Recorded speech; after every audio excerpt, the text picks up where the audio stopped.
Okay, so this is a game between Arkadish Naidic and Shakriar Mamedjaro. In this position, Black is winning by a simple tactic. So your task is to find that tactic. So pause this video and try to find out what should Black do. Okay, I hope you tried. Like, I hope everyone spotted the first move, Rook takes h2. Now, after Rook takes h2, White can take the Rook or white can play king g1. Actually, you don't need to calculate king g1 because even if nothing happens after king g1, black is still a pawn up. So you actually don't need to, like in a practical game, you don't need to waste time calculating king g1. But in this, since this is a practice, then this is a nice exercise to try and find out a mate in 4. Actually, king g1 is a blunder, and this is a mate in 4. So what should black play here? Uh,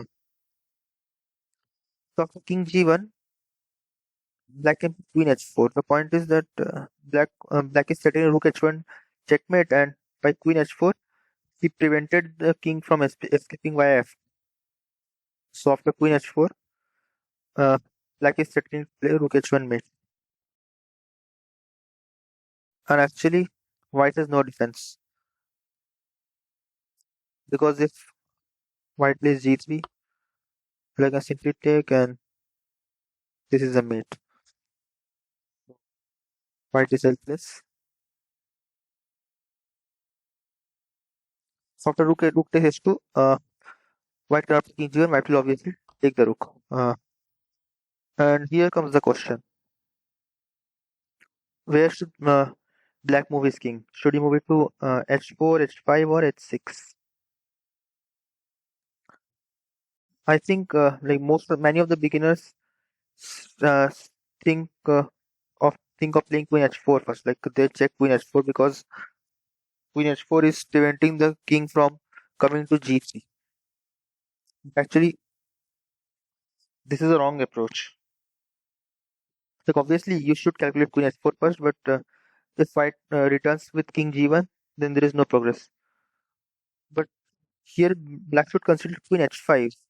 The point is that the f4 knight is unable to go to e2 because the queen is protecting that square. So if black plays queen h5, white's king cannot go to g2. It has only two squares, g1 and g3. But no matter where it goes, the knight can come to it. So after queen h5, so I hope many people were able to spot that queen h5, but they were confused that can white sacrifice the queen? Let's say if white moves his king to g3,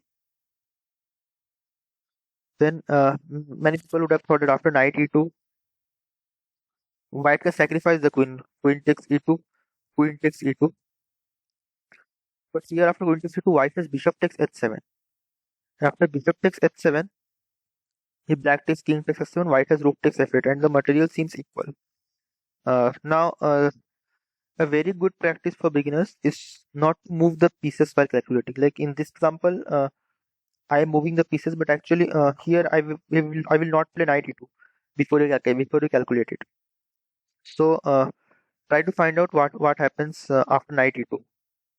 So the knight e2, white can sacrifice the queen. Queen takes e2. Now try calculating those variations. Okay, so I hope you tried calculating. After knight e2, white can play queen takes e2. Here obviously black is forced to take. Now white has bishop h7. So bishop h7, black will take king takes h7, and white has rook takes f8. So after rook takes f8, black is queen e3 check.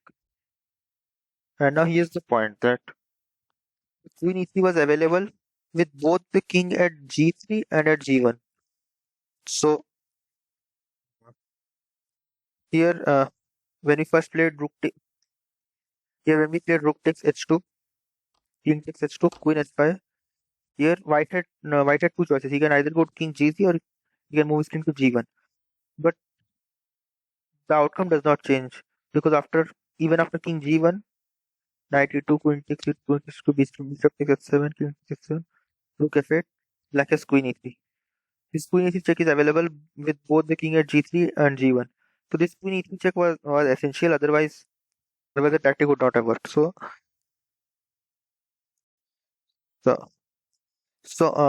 after rook f1, the best thing is the most important thing while calculating for beginners is not to move the pieces, because like if you start to calculate by moving the pieces, then your imagination will not improve, and that is the most important thing, because without improving the imagination you won't be able to progress in chess.